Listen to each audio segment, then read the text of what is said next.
Hello students, कैसे हैं आप सब। उम्मीद करते हैं कि आप लोग बहुत अच्छे होंगे और पढ़ाई भी आपकी बहुत अच्छी चल रही होगी।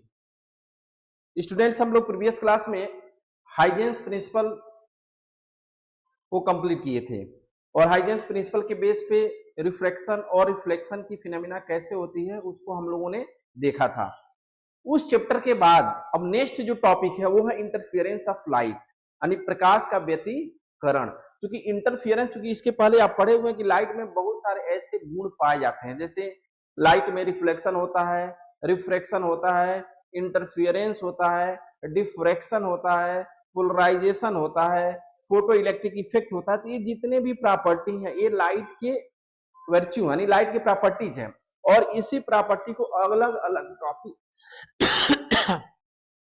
अलग टॉपिक के रूप में हम लोग पढ़ेंगे। तो उसमें जो पहला टॉपिक है वो है इंटरफेरेंस ऑफ लाइट।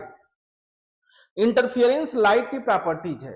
ये होता क्यों है कि जब किसी मीडियम में, मान लीजिए चूंकि वेव्स कई प्रकार का पढ़े, इलेक्ट्रोमैग्नेटिक वेव्स हो गया, मैकेनिक्स वेव्स हो गया, आप साउंड भी एक वेव्स है, लाइट भी वेव्स है, बहुत सारे ऐसे अलग अलग वेव्स आप पढ़े हैं।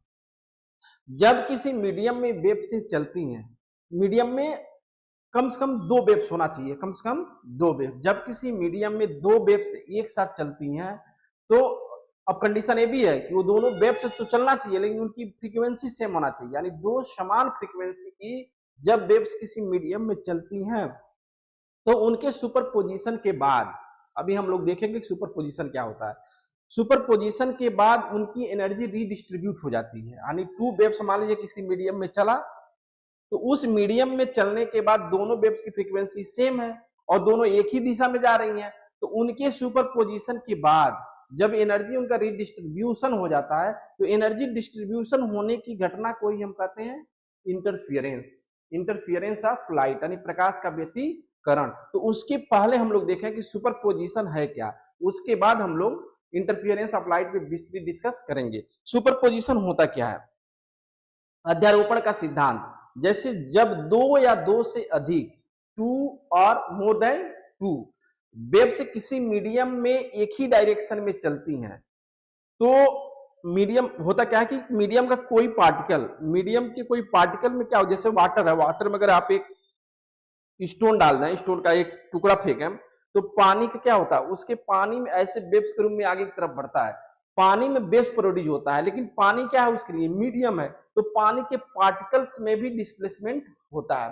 तो वैसे ही कह रहा कि किसी मीडियम में जब दो या दो से अधिक वेव्स चलते हैं तो उस वेव्स के चलने से मीडियम के पार्टिकल में डिस्प्लेसमेंट होता है। तो जो मीडियम के टोटल परिणाम, जो मीडियम के पार्टिकल में रिजल्टेंट डिस्प्लेसमेंट होता है, यानी जो परिणामी विस्थापन होता है, वो वेव्स के अलग अलग वेव्स के कारण उत्पन्न, यानी अलग अलग वेव्स के कारण जो डिस्प्लेसमेंट प्रोड्यूस होती है उसके वेक्टर के, यानी उसके सम ऑफ वेक्टर, यानी वेक्टर सम करेंगे उसको, एल्जेब्रिक सम नहीं, वेक्टर सम के इक्वल होता है। ठीक है, अगर मान लेते हैं कि किसी मीडियम में दो या दो से अधिक आपके वेव्स मूव कर रहे हैं और सभी वेव्स के जो डिस्प्लेसमेंट है y1 है, दूसरे वेव्स का y2 है, तीसरे वेव्स का y3 dot dot dot y1 है, तो उस मीडियम के किसी पार्टिकल्स का जो परिणामी डिस्प्लेसमेंट होगा y जो होगा वह y1 plus y2 plus y3 plus dot dot dot के इक्वल होगा। इसी को हम कहते हैं प्रिंसिपल ऑफ सुपरपोजिशन, यानी जब भी किसी माध्यम में दो या दो से अधिक तरंगें एक ही दिशा में मूव करती हैं तो उनके अध्यारोपण, अध्यारोपण का मतलब ये हो गया कि अगर मान लीजिए कि यह एक मीडियम हो गया, इसमें एक वेव्स ऐसे चल रहा है, एक दूसरा वेव्स भी इसी डायरेक्शन में चला,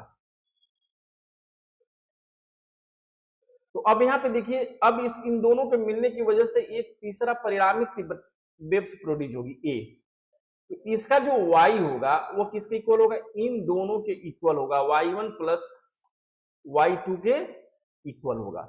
इसी को हमने डिफिनेशन के रूप में लिखा है कि when two are more than, ये दैट नहीं है, क्या है, देन है, more than two waves travels simultaneously in a medium then the resultant displacement of the particle, the displacement of the particle in a medium, medium के particle का जो displacement होगा वो क्या होगा, displacement particle due to the superposition is equal to the vector sum of the displacement produced by all waves separately, यानी अलग अलग वेव्स के कारण जो डिस्प्लेसमेंट होगा उन डिस्प्लेसमेंट का जो वेक्टर सम होगा वही उस पार्टिकल के डिस्प्लेसमेंट के इक्वल होगा। मतलब जब दो या दो से अधिक समान प्रकार की तरंगें किसी माध्यम में एक साथ संचरित होती हैं तब माध्यम के किसी कण का परिणामी विस्थापन y तरंग के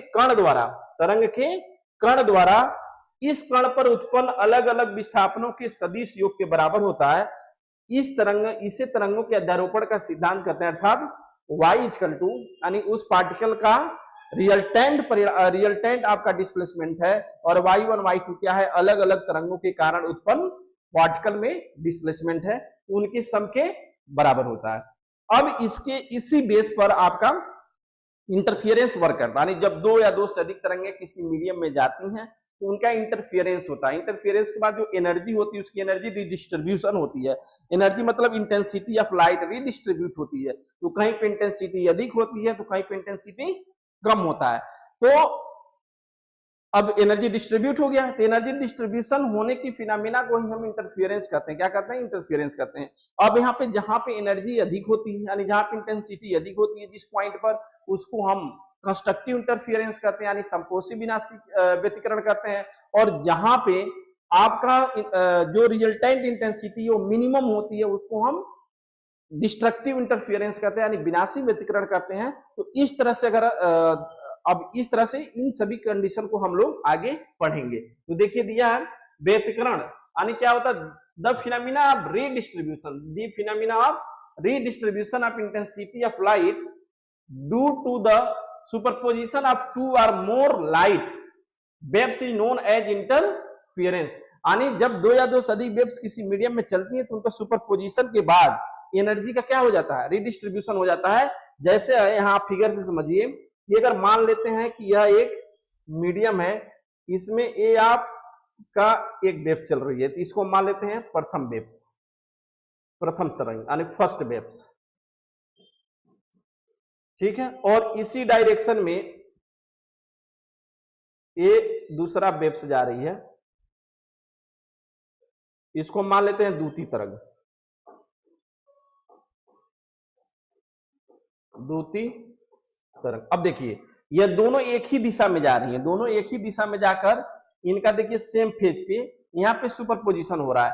तो यहाँ पे जो तीसरा परिणामी जो वेव्स होगा उसकी जो तीव्रता होगी वो क्या होगी, अधिकतम होगी। ये क्या होगा, तीव्रता अधिक होगी। तो इसको हम क्या कहेंगे, इसको हम कहेंगे ए परिणामी तीव्रता है, ए परिणामी तीव्रता वाली, यानी यहाँ पे तीव्रता अधिकतम हो रही है। क्या हो रहा है, तीव्रता अधिकतम हो रहा है। और इसको हम कहेंगे क्या, समपोषी व्यतिकरण। क्या कहेंगे, समपोषी व्यतिकरण यानी कंस्ट्रक्टिव व्यतिकरण, यानी इसको कहेंगे कंस्ट्रक्टिव इंटरफियरेंस, कंस्ट्रक्टिव इंटरफियरेंस। लेकिन अगर ऐसे ही मान लेते हैं कि एक वेव्स आपका ऐसे गया और दूसरा वेव्स की जो फेज है वो अपोजिट हो गई, ऐसे जा रही है, यानी ये प्रथम था, प्रथम तरंग यानी फर्स्ट तरंग है, और ये द्वितीय तरंग है। तो यहाँ पे देखिए हर पॉइंट पर जो तीव्रता होगी वो क्या हो जाएगी, मिनिमम हो जाएगा। इसको हम कहेंगे विनाशी व्यतिकरण,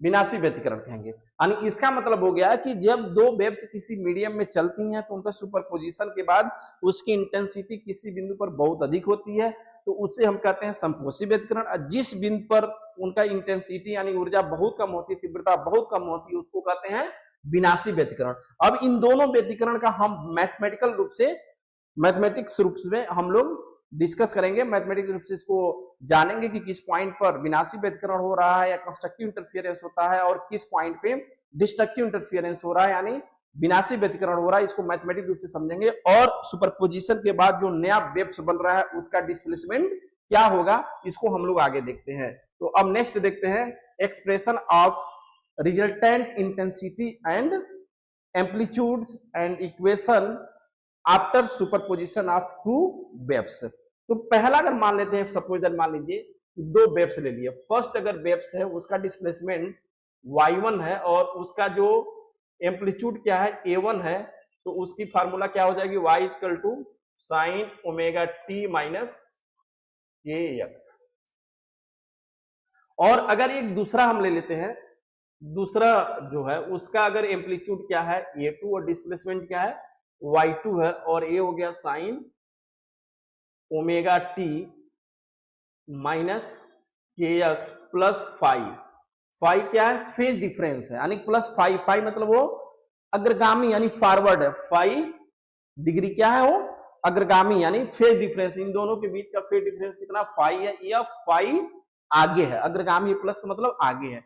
ये दो आपके वेव्स हैं जो किसी मीडियम में चल रहे हैं। यहाँ पर जो ओमेगा है, ओमेगा इक्वल टू आप पढ़े होते हैं 2 पाई एन, या इसे क्या लिखते हैं 2 पाई अपॉन, ये क्या है एंगुलर फ्रीक्वेंसी, क्या है एंगुलर फ्रीक्वेंसी, आपको पता है ऑलरेडी पढ़े हो क्लास 11th में, ठीक है।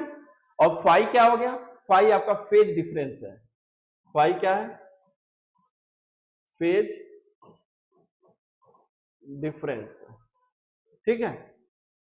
अब यहां पे इन दोनों को, ये दोनों अलग अलग वेव्स के रूप में चल रहा है, अब इन दोनों का सुपरपोजिशन हुआ, तो सुपरपोजिशन में आप जान रहे हैं क्या, y equal to y1 plus y2। अब क्या हो गया, ये सुपरपोजिशन हो गया यानी अध्यारोपण हो गया। तो अध्यारोपण होने के बाद अब इसकी वैल्यू रखिए y equal to a1 sine omega T minus kx plus a2 sine omega T minus kx plus 5, ये हो गया।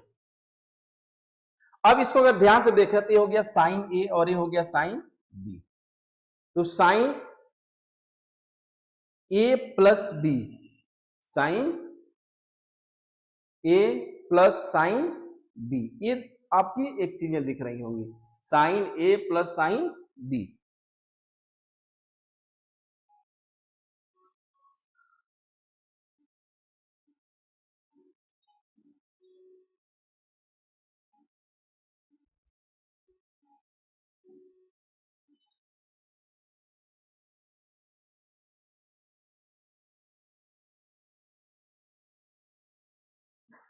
ठीक है, अब ये आपको क्या लिख सकते हो, इसको हम लिख सकते हैं y equal to a1 sine omega T minus kx, इसको हम ऐसे ही लिख देंगे, प्लस a2 यहां कॉमन ले लेते हैं, और ये देखिए क्या हो गया sine a plus B, sine a plus B. और आप जानते हैं कि साइन a प्लस बी की वैल्यू क्या होती है, sine a cos B plus cos A sine B, ये फार्मूला होता है, ये आपका फार्मूला होता है। तो यहां पर लिखो क्या हो जाएगा, sine A omega T minus kx into cos B यानी 5 प्लस कॉस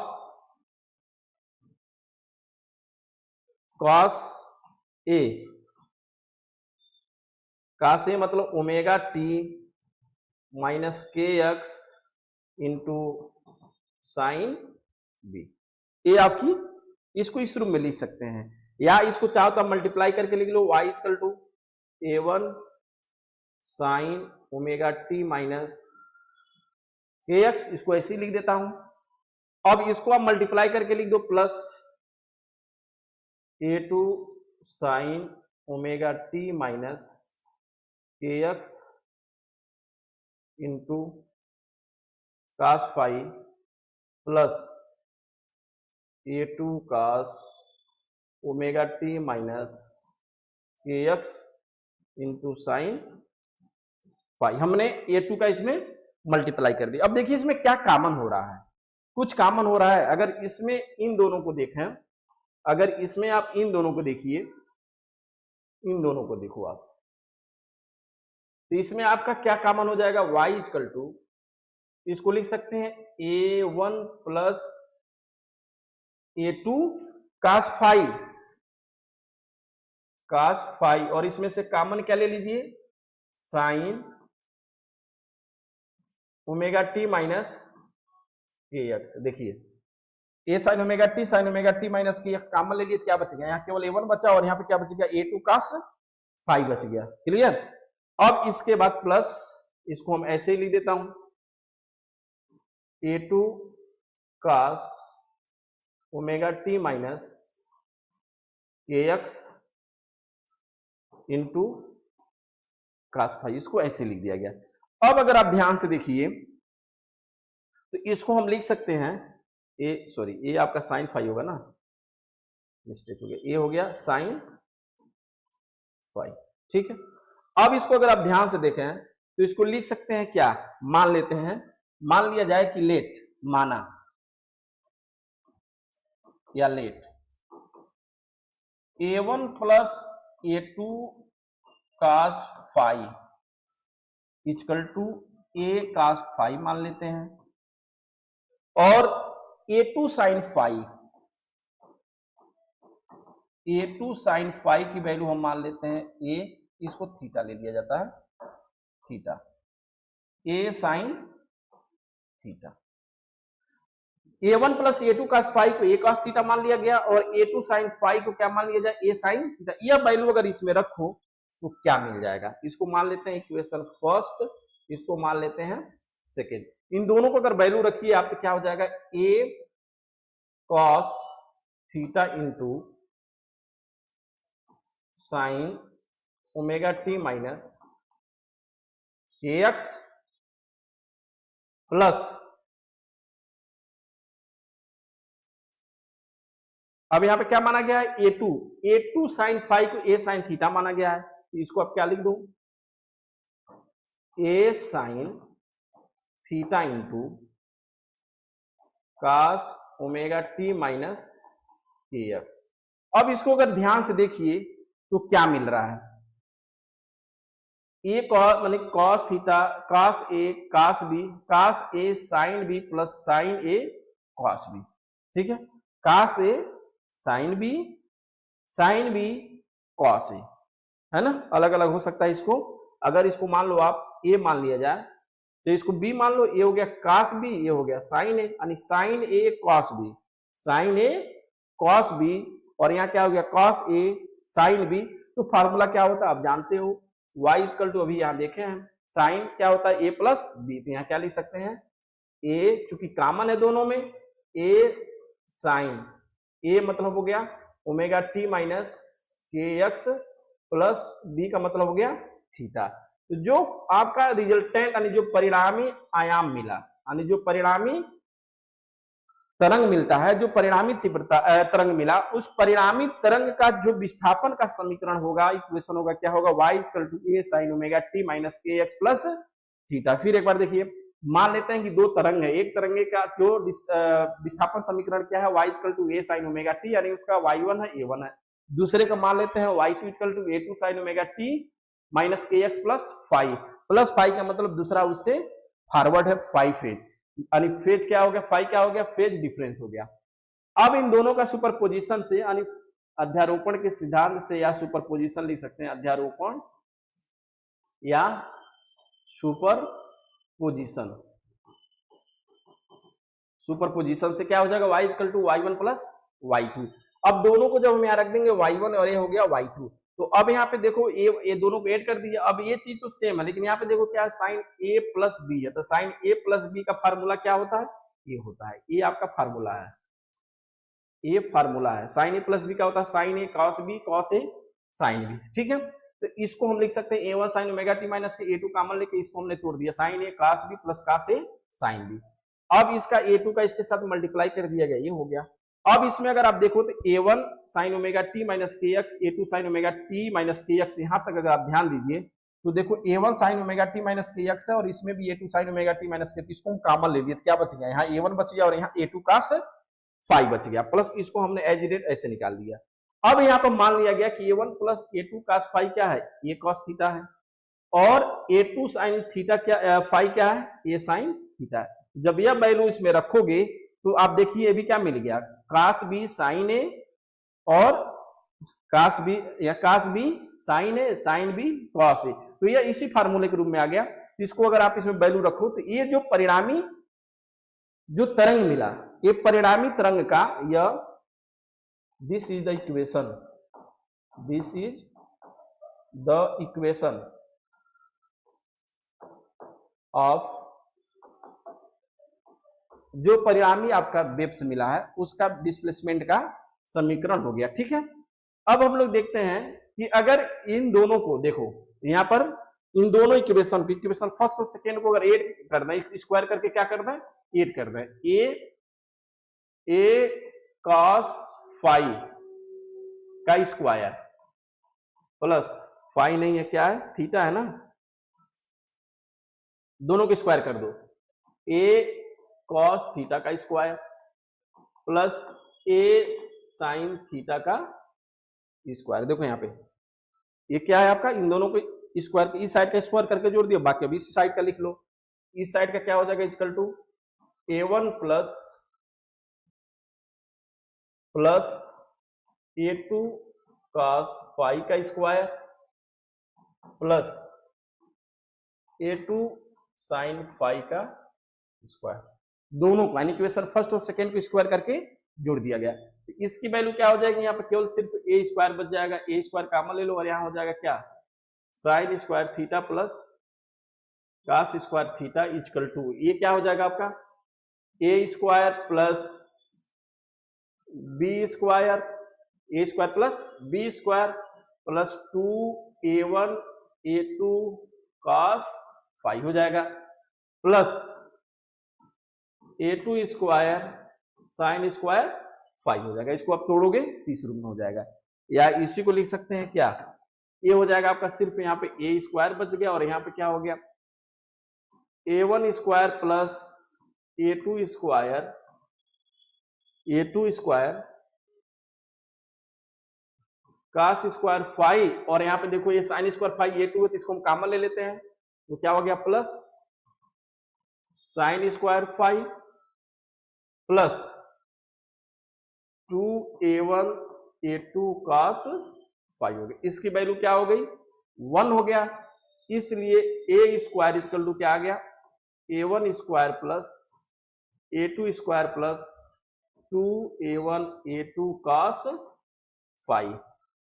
ये आपका क्या निकला, ये ही आपका परिणामी आयाम है, यह एम्पलीट्यूड है, ये क्या है, रिजल्टेंट एम्पलीट्यूड है, रिजल्टेंट एम्पलीट्यूड है यानी परिणामी आयाम है। दोनों तरंगों के यानी दोनों वेव्स के इंटरफियरेंस के बाद ये परिणामी आयाम है। ठीक है, लेकिन आप जानते हैं, क्या जानते हैं, बट आयाम और तीव्रता में रिलेशन क्या होता है, इंटेंसिटी और आयाम में रिलेशन क्या होता है, तो आप जानते हैं आई प्रोपोर्शनल टू क्या होता है, ए स्क्वायर, या इसे क्या लिख सकते हैं, आई इक्वल टू के ए स्क्वायर। अगर दोनों साइड में हम के से मल्टीप्लाई कर दें तो इसको हम क्या लिख सकते हैं, के ए स्क्वायर इक्वल टू के ए वन स्क्वायर प्लस के ए टू स्क्वायर प्लस 2k।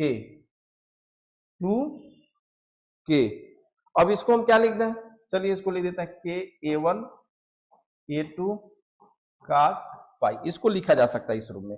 अब इसका मतलब ये हो गया, इसके जगह हम लिख सकते हैं परिणामी तीव्रता I, इसके जगह क्या लिख सकते हैं I1 प्लस इसके जगह क्या लिख सकते हैं I2 प्लस इसके जगह 2। अब यहाँ पे एक चीज ध्यान रखना, 2k1 k2। अब यहाँ पे एक चीज देखिए, जब I इक्वल टू के ए स्क्वायर है, के ए स्क्वायर है, तो हमें के यानी के इक्वल टू क्या हो जाएगा, के इक्वल टू कैसे लिखोगे आप, 2k1, यहाँ तो k1 स्क्वायर इक्वल टू ये हो गया, तो क्या ये अंडर रूट नहीं हो जाएगा?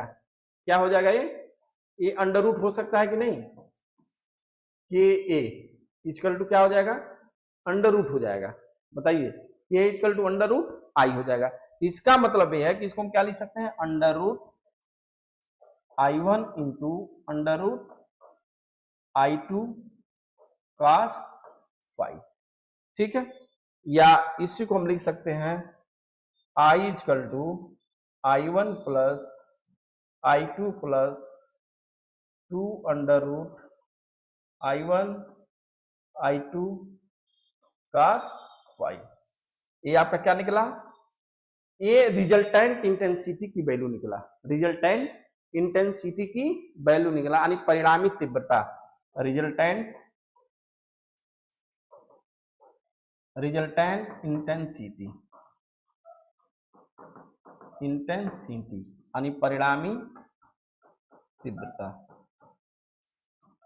परिणामी तीव्रता, ठीक है। I equal to I1 plus I2 plus 2 under root I1 I2 cos five, ये परिणामी तीव्रता होती है और ये परिणामी आयाम होता है। A square equal to A1 square plus A2 square plus 2A1 A2 cos theta, या A equal to under root में भी बोल सकते हैं, या इसको आप ये भी बोल सकते हो।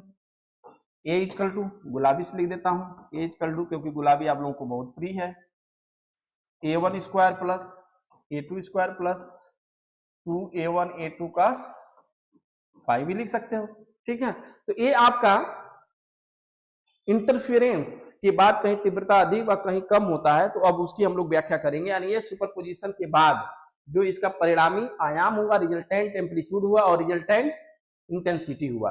अब हम लोग डिस्कस करते हैं कि कहां पर जो इंटरफेरेंस होगा, कहां पे कंस्ट्रक्टिव होगा और कहां पे डिस्ट्रक्टिव होगा। तो सबसे पहले देखते हैं कंस्ट्रक्टिव इंटरफेरेंस। कंस्ट्रक्टिव इंटरफेरेंस या इसी को कहते हैं संपोषी व्यतिकरण, संपोषी व्यतिकरण। तो एक चीज ध्यान रखना है कि संपोषी व्यतिकरण या कंस्ट्रक्टिव इंटरफेरेंस वहां होगा जहां पे इंटेंसिटी अधिक होगी, और इंटेंसिटी यानी दोज पॉइंट, यानी वह पॉइंट जहां पे इंटेंसिटी क्या होगी? इंटेंसिटी इज मैक्सिमम, क्या होगी? मैक्सिमम होगी। तो मैक्सिमम के लिए क्या चाहिए? किस डिग्री की वैल्यू होती है? पाई, 2 पाई, 4 पाई, 6 पाई डॉट डॉट डॉट क्या हो गया? 2 पाई एन, यानी फाई की वैल्यू कितनी होनी चाहिए? 2 पाई एन, जहां एन की वैल्यू क्या है? 0 1 2 डॉट डॉट डॉट, यानी फाई इक्वल टू क्या हो गया? 2 पाई एन। जब होगा तो वहां पे कास की वैल्यू क्या होगी? मैक्सिमम होगी। जब मैक्सिमम होगी तो इंटेंसिटी मैक्सिमम होगी। उस कंडीशन में अगर हम इसका क्या निकालें? एम्पलीट्यूड निकालें। क्या पढ़े हो आप? ए इक्वल टू पढ़े हैं, A equal to under root A1 square plus A2 square plus 2A1 A2 cos five, ये आप पढ़े हैं, ठीक है। अब यहां पे जब मैक्सिमम होगा, ए मैक्सिमम, तो इसकी वैल्यू क्या हो जाएगी? Under root A1 square plus A2 square plus 2A1 A2 cos five, cos 0 रख देंगे तो 1 हो जाएगा। या इसी को क्या लिख सकते हैं? ए मैक्सिमम इक्वल टू क्या हो जाएगा? अंडर रूट ए स्क्वायर प्लस, अब यहाँ पे देखिए क्या हो जाएगा, देखो इसको चाहो तो आप क्या लिख सकते हो? A1 प्लस A2 का whole square, A1 plus A2 का होल स्क्वायर। जब स्क्वायर है तो ये रूट से बाहर आ जाएगा, तो ए मैक्सिमम की वैल्यू क्या हो जाएगी बताओ? A1 plus A2। तो ए मैक्सिमम की जो वैल्यू है, ये यहाँ पर क्या हो गया? A1 प्लस A2 हो गया। इसको आप ऐसे बॉक्स में इसको बंद कर लीजिए। तो ए मैक्सिमम जो होगा A1 प्लस A2 होगा। लेकिन अगर इंटेंसिटी निकालो, अब क्या निकालो? इंटेंसिटी। तो इंटेंसिटी के लिए फार्मूला क्या पढ़े हो? I equal to I1 plus I2 plus 2 under root I1 into I2 cos five. तो यहाँ पे भी cos फाइव प्लस 1 होना चाहिए, 0 रखोगे तो यहाँ पे I की वैल्यू क्या आ जाएगी, I1 plus I2 plus 2 under root I1 into I2 हो जाएगा। या इसी को आप क्या लिख सकते हो बताओ, I इक्वल टू, इसको हम क्या लिख सकते हैं, क्या अंडर रूट I1 का स्क्वायर, इसको प्लस इसको भी आप चाहो तो क्या लिख दो, अंडर रूट I2 का स्क्वायर, क्योंकि हटाओगे तो I1 I2 ही आएगा, अब plus 2 under root I1 I2 ही होगा। या इसी को हम किस रूप में लिख सकते हैं बताओ, under root I1 A square plus B square plus 2A B हो गया, यानी I1 प्लस I2 का स्क्वायर के रूप में लिख सकते हैं। ये किसकी वैल्यू है, I मैक्सिमम की वैल्यू है, किसका है, I मैक्सिमम है, I मैक्सिमम है। तो ये आपका क्या हो गया, ये इंटेंसिटी हो गया, क्या हो गया, ये इंटेंसिटी हो गया। ठीक है, इसी तरीके से अगर हम पाथ डिफरेंस निकालें, क्या निकालें, पाथ डिफरेंस, पाथ डिफरेंस कितना होना चाहिए, पाथ डिफरेंस क्या होगा, पाथ डिफरेंस क्या होगा, तो पाथ डिफरेंस के लिए आप फार्मूला पढ़े हो, क्या पढ़े हो, delta x equal to lambda upon 2 pi into delta five. अब डेल्टा फाइव क्या होना चाहिए, कंस्ट्रक्टिव इंटरफेरेंस के लिए या विनाशी व्यतिकरण के लिए पढ़े हो, डेल्टा अपान 2 पाई इंटू 2 पाई, यानी 2 पाई ने पाई को मार दिया, यानी डेल्टा एक्स इक्वल टू क्या हो गया, n इंटू लेमडा। यहाँ n क्या है, n equal to 0 1 2 3 dot dot dot, इसलिए डेल्टा एक्स की वैल्यू क्या आ जाएगी, 0 lambda 2 lambda 3 lambda dot dot dot. तो ये सब किसके लिए हो गया, ये आपका कंस्ट्रक्टिव इंटरफेरेंस में जो पाथ डिफरेंस होना चाहिए क्या होना चाहिए, 0 lambda 2 lambda 3 lambda dot dot dot. तो इस तरह से आपका कंस्ट्रक्टिव इंटरफेरेंस के लिए यानी समकोषी व्यतिकरण के लिए आपका परिणामी तीव्रता और परिणामी आयाम की वैल्यू निकल गई। नेक्स्ट हम लोग देखते हैं, दूसरा है विनाशी व्यतिकरण, डिस्ट्रक्टिव इंटरफेरेंस, डिस्ट्रक्टिव इंटरफेरेंस या विनाशी व्यतिकरण, विनाशी व्यतिकरण। विनाशी व्यतिकरण के लिए आप पढ़े हैं, विनाशी व्यतिकरण वहां होता है जहां पे इंटेंसिटी मिनिमम होती है, बहुत कम होता है, तो उसके लिए cos फाई की वैल्यू भी बहुत कम होना चाहिए, और बहुत कम क्या होगा, -1 होगा, नहीं अपोजिट होगा। ठीक है, कभी भी देखिए जब एक दो अपोजिट चीजें आपस में मिलती हैं तो वहां पे मैक्सिमम विनाशी होता है, तो इसलिए अपोजिट चीजों से मिलने का प्रयास कम करिए, पढ़ाई पे ध्यान लगाइए, अन्यथा जब भी अपोजिट चीज से मिलोगे, बाबू समझ लो, जब बहनी दोनों लोग जब अपोजिट चीजों से मिलोगे तो फिर समस्या होगी, पढ़ाई वहां डिस्टर्ब होगा, इसलिए अपोजिट चीजों से दूर रहकर डिस्ट्रक्ट ना हो, डिस्ट्रक्ट ना हो, इसके लिए आप पढ़ाई पे ध्यान दीजिए। cos फाई इक्वल टू -1, और -1 कब होगा, जब फाई की वैल्यू कितना होना चाहिए, फाई की वैल्यू कब हो, पाई हो, 3 पाई हो, पाई यानी 180 अंश। ठीक है, डॉट डॉट डॉट, इसको हम क्या लिख सकते हैं, 2n-1 इंटू पाई लिख सकते हैं ना, पाई की वैल्यू ये होगा, जहां n इक्वल टू क्या है, 1 2 3 डॉट डॉट डॉट, ध्यान रखिएगा क्या हो गया, 2n-1 मतलब n इक्वल टू 1 2 रखेंगे तो ये आपका आ जाएगा। इसका मतलब ये हो गया, अब इस कंडीशन में अगर एम्पलीट्यूड निकालते हैं, एम्पलीट्यूड मिनिमम, तो a इक्वल टू क्या हो जाएगा बताइए, under root a1 square plus a2 square plus 2a1 a2 cos 180। तो फिर इसकी वैल्यू क्या हो जाएगी बताइए भाई, हो जाएगी क्या, a1 square plus a2 square cos 180 की वैल्यू -1, यहाँ पे क्या हो जाएगा, -2a1 a2, या इसी को क्या लिख सकते हैं बताइए, a square plus b square -2ab। यह किसकी वैल्यू ध्यान रखिएगा, मिनिमम का है, किसका है, मिनिमम का, a मिनिमम यानी न्यूनतम निकाला जा रहा है, a मिनिमम, तो a इसको क्या लिख सकते हैं, a1 माइनस a2 का होल स्क्वायर, या a मिनिमम की वैल्यू क्या हो गई, a1 माइनस a2। ठीक है, तो डिस्ट्रक्टिव में आपका एम्पलीट्यूड मिनिमम होगा और उसकी वैल्यू आपकी ये हो जाएगी। अगर इसी का एम्पलीट्यूड निकालना, इंटेंसिटी निकालना,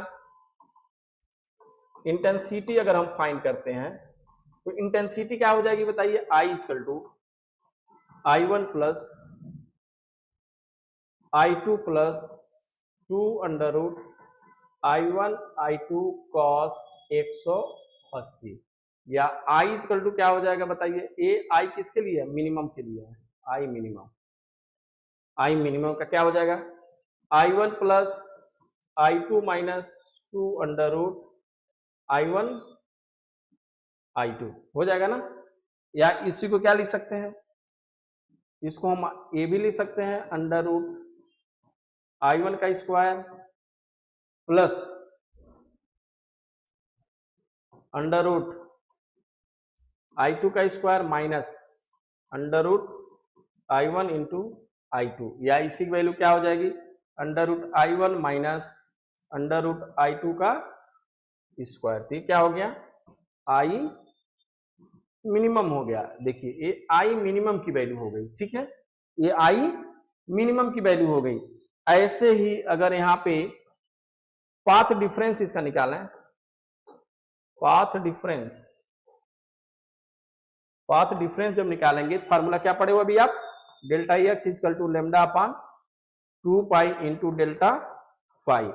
अब यहाँ पे वैल्यू क्या रखोगे बताओ, lambda upon 2 pi into 2n minus 1 into pi, ठीक है। तो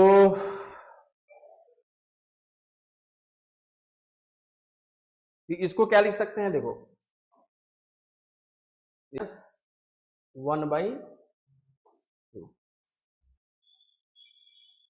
ठीक है, n minus 1/2 into lambda,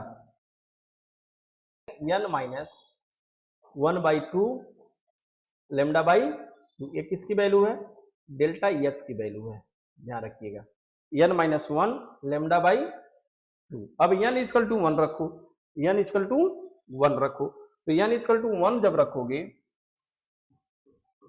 n equal to 1 जब रखोगे क्या आ जाएगा, 2 माइनस 6 जाएगा 1, यानी लेमडा बाई 2, क्या हो जाएगा लेमडा बाई 2।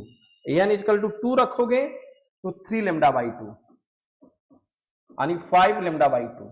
ये आपका एक पैटर्न मिल गया। तो यह कब होगा, डिस्ट्रक्टिव इंटरफियरेंस में, यानी विनाशी व्यतिकरण में जो पाथ डिफरेंस होता है, lambda by 2, 3 lambda by 2, 5 lambda by 2 dot dot.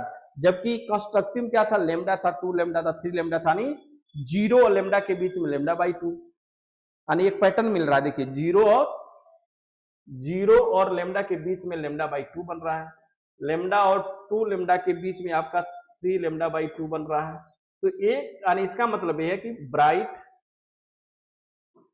Dark, bright dark, bright dark, मतलब ये है कि ये जो पैटर्न यहाँ बन रहा है, तो यहाँ पे देखिए पहले आपका मैक्सिमम बना, फिर यहाँ मिनिमम हुआ, फिर ये मैक्सिमम हुआ, फिर ये मिनिमम हुआ, फिर ये मैक्सिमम हुआ, फिर ये देखिए यहाँ बन रहा है maximum minimum maximum minimum maximum minimum. ये पैटर्न बना, यह एक पैटर्न बनेगा और इस पे हम लोग आगे डिस्कस करेंगे, ठीक है, इस पे हम लोग आगे डिस्कस करेंगे। इस पे हम लोग एक दो क्वेश्चन देख लेते हैं, देखिए क्वेश्चन देख लेते हैं, उसके बाद फिर नेक्स्ट आगे हम लोग देखेंगे इससे रिलेटेड क्वेश्चन। देखिए इससे रिलेटेड टॉपिक आगे हम लोग देखेंगे, आज हम लोग कुछ क्वेश्चन देख लेते हैं। इस पे क्वेश्चन देखिए, क्वेश्चन मैं बोल देता हूं, जैसे दिया है कि अगर मान लीजिए दे दिया है कि वेव्स हैं दोनों का जो इंटेंसिटी का रेशियो दे दिया कितना 16:25 मान लो दे दिया है, तो कह रहा है कि इनका सुपरपोजिशन हो रहा है, सुपरपोजिशन के बाद इनके I maximum into I minimum का रेशियो क्या होगा। तो इसको कई तरीके से लगा सकते हैं, आप जानते हैं कि I proportional to A square होता है, तो इसको क्या लिख सकते हो, I1 upon I2 equal to क्या हो गया A1 upon A2, A1 upon A2, या I1 की वैल्यू क्या है 16, इसकी वैल्यू कितना है 25, पे स्क्वायर हो जाएगा ना, A1 square upon A2 square. अगर आप चाहें तो इसको क्या लिख सकते हैं A1 upon A2 equal to, जब स्क्वायर करोगे तो क्या हो जाएगा 4/5, यानी A1 अपान A2 की जो रेशियो आ गया क्या आ गया 4/5। अगर इसमें भी क्वेश्चन पूछता है तो इसको आप कर सकते हो। दूसरा क्या पूछा है कि I मैक्सिमम और I मिनिमम, का रेशियो क्या होगा, और A1 और A2 दिया है।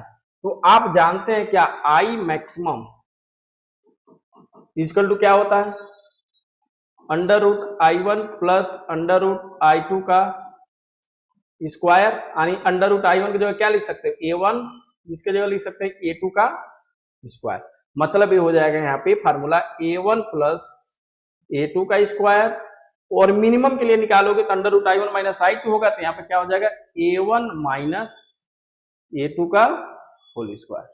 ठीक है, अब चाहते थे इसको डायरेक्ट ऐसे भी लिख सकते थे, I maximum under root I1, direct formula में भी देखो दोनों सम बता दे रहे हैं। इसकी वैल्यू क्या हो जाएगी बताइए, A1 upon A2 equal to क्या हो गया 4/5, तो A2 इक्वल टू क्या हो जाएगा, A1 इक्वल टू क्या हो जाएगा 4/5 A1, यानी इसके मतलब इसको लिख सकते हैं 4/5 A2 प्लस A2 का square upon 4/5 A2 minus A2 का स्क्वायर।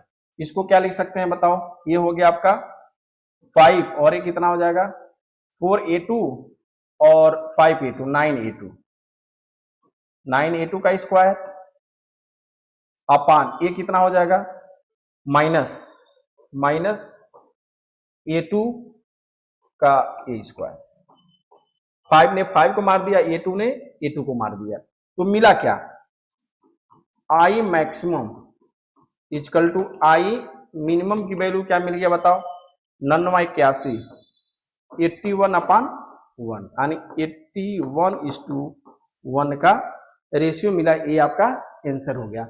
अब इसी को अगर आप डायरेक्ट इस फार्मूले से लगाओ तो क्या आ जाएगा बताओ, I maximum upon I minimum equal to under root I1 मतलब हो गया 4, I2 मतलब हो गया 5 का स्क्वायर अपान 4 माइनस 5 का स्क्वायर, तो ये तो हो गया 9 81/1। तो इससे आप शॉर्टकट में डायरेक्ट लगा सकते हो। ठीक है, इससे आप डायरेक्ट शॉर्टकट में लगा सकते हो। तो ये आपका आंसर हो गया 81:1 आपका आंसर हो गया। ठीक है, तो इस तरह से हम लोग आगे अब कल नेक्स्ट अगला टॉपिक पढ़ेंगे इससे आगे। ठीक है, आज के लिए बस इतना ही, बाकी आप घर पे पढ़ते रहिए, मस्ती से रिवीजन करते रहिए, क्यों